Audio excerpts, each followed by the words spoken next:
ಮಧ್ಯಪ್ರದೇಶದ ಮಹುವಿನಲ್ಲಿರುವ ಸೇನಾ ಯುದ್ಧ ಕಾಲೇಜಿನಲ್ಲಿ ಆಯೋಜಿಸಲಾಗಿದ್ದ ಯುದ್ಧ ಸಂವಾದ ಕಾರ್ಯಕ್ರಮದಲ್ಲಿ ರಕ್ಷಣಾ ಸಚಿವ ರಾಜನಾಥ್ ಸಿಂಗ್ ಪಾಲ್ಗೊಂಡಿದ್ದರು. ಕಾರ್ಯಕ್ರಮ ಉದ್ದೇಶಿಸಿ ಅವರು, ರಕ್ಷಣಾ ಸಲಕರಣೆಗಳ ಉತ್ಪಾದನೆಯಲ್ಲಿ ಭಾರತ ಸ್ವಾವಲಂಬನೆ ಸಾಧಿಸುತ್ತಿದ್ದು, 5ನೇ ತಲೆಮಾರಿನ ಯುದ್ಧ ವಿಮಾನಗಳನ್ನು ತಯಾರಿಸುವ ನಿಟ್ಟಿನಲ್ಲಿ ಮುಂದೆ ಸಾಗುತ್ತಿದ್ದೇವೆ. ದೇಶದಲ್ಲಿಯೇ ಜೆಟ್ ಇಂಜಿನ್ಗಳನ್ನು ಉತ್ಪಾದಿಸುವ ಕಡೆಗೆ ವೇಗವಾಗಿ ಹೆಜ್ಜೆ ಇಡುತ್ತಿದ್ದೇವೆ ಎಂದು ತಿಳಿಸಿದರು.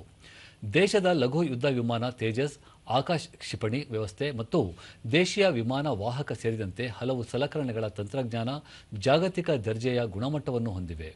ತಮ್ಮ ವಿಜ್ಞಾನಿಗಳು, ಉದ್ಯಮ ವಲಯ ಮತ್ತು ಸದೃಢ ನಾಯಕತ್ವದ ಪರಿಣಾಮವಾಗಿ ಈ ಪ್ರಗತಿ ಸಾಧ್ಯವಾಗಿದೆ ಎಂದು ಹೇಳಿದರು.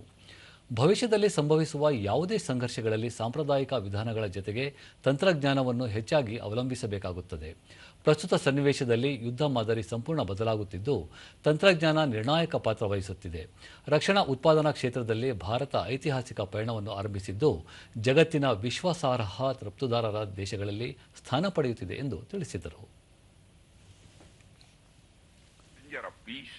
He went to engage in dialogue so that the war could be averted.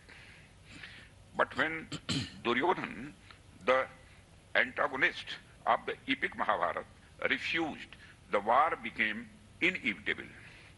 Even then, during the ದೇಶದ ರಕ್ಷಣಾ ಉತ್ಪಾದನೆಯು ಪ್ರಸ್ತುತ 1.5 ಲಕ್ಷ ಕೋಟಿ ರೂಪಾಯಿಗಿಂತ ಹೆಚ್ಚಾಗಿದ್ದು, ಖಾಸಗಿ ವಲಯ ಕೂಡ ಮಹತ್ವದ ಕೊಡುಗೆ ನೀಡುತ್ತಿದೆ. ಆತ್ಮನಿರ್ಭರ ಭಾರತದ ಅಭಿಯಾನದಲ್ಲಿ ಪ್ರಮುಖ ಪಾಲುದಾರಿಕೆ ಹೊಂದಿದೆ. ರಕ್ಷಣಾ ವಲಯದ ರಫ್ತು ಪ್ರಮಾಣ 24,000 ಕೋಟಿ ರೂಪಾಯಿಗಿಂತ ಹೆಚ್ಚಾಗಿರುವುದು ಭಾರತ ಬದಲಾಗುತ್ತಿರುವ ಸಂಕೇತವಾಗಿದೆ ಎಂದರು. ಮಾತುಕತೆಯ ಕೊರತೆಯಿಂದ ಜಗತ್ತಿನಲ್ಲಿಂದು ಸಂಘರ್ಷ ಹೆಚ್ಚುತ್ತಿದೆ. ಯುದ್ಧದ ಸಮಯದಲ್ಲೂ ಮಾತುಕತೆಗಳ ಮಾರ್ಗಗಳನ್ನು ನಿರ್ವಹಿಸುವುದು ಅತ್ಯಗತ್ಯ. ಭಾರತ ಎಂದಿಗೂ ಯುದ್ಧವನ್ನು ಬಯಸುವ ರಾಷ್ಟ್ರವಲ್ಲ. ಆಕ್ರಮಣಕಾರಿ ಉದ್ದೇಶವನ್ನು ಹೊಂದಿಲ್ಲದಿದ್ದರೂ ಯಾರಾದರೂ ಸವಾಲು ಹಾಕಿದರೆ ಪ್ರಬಲವಾಗಿ ಪ್ರತಿಕ್ರಿಯಿಸುವುದು ಅನಿವಾರ್ಯವಾಗುತ್ತದೆ ಎಂದು ತಿಳಿಸಿದರು. ಈ ಕಾಲಘಟ್ಟದಲ್ಲಿ ನಿರಂತರವಾಗಿ ದೇಶದ ರಕ್ಷಣಾ ಸನ್ನದ್ಧತೆಯನ್ನು ಹೆಚ್ಚಿಸುವ ಅಗತ್ಯವಿದೆ. ಅದಕ್ಕಾಗಿಯೇ ತರಬೇತಿ, ತಾಂತ್ರಿಕ ಪ್ರಗತಿ ಮತ್ತು ಪಾಲುದಾರರೊಂದಿಗೆ ನಿರಂತರ ಮಾತುಕತೆಗಳು ಅತ್ಯಂತ ಮಹತ್ವದ್ದಾಗಿದೆ ಎಂದರು. ಮಹಾಭಾರತದ ಕುರಿತು ಉಲ್ಲೇಖಿಸಿದ ಸಚಿವರು, ಯುದ್ಧವನ್ನು ತಡೆಯಲು ಶ್ರೀಕೃಷ್ಣನು ಶಾಂತಿಯ ಸಂದೇಶ ವಾಹಕನಾಗಿ ಕಾರ್ಯನಿರ್ವಹಿಸಿದ್ದನು.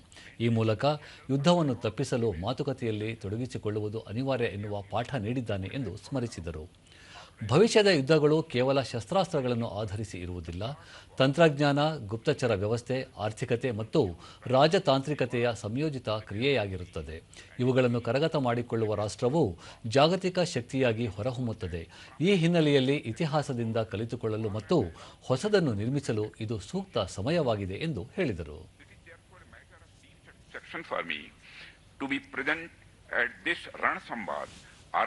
Through the joint initiative of our tri-services. I am told this is the very first edition of the program.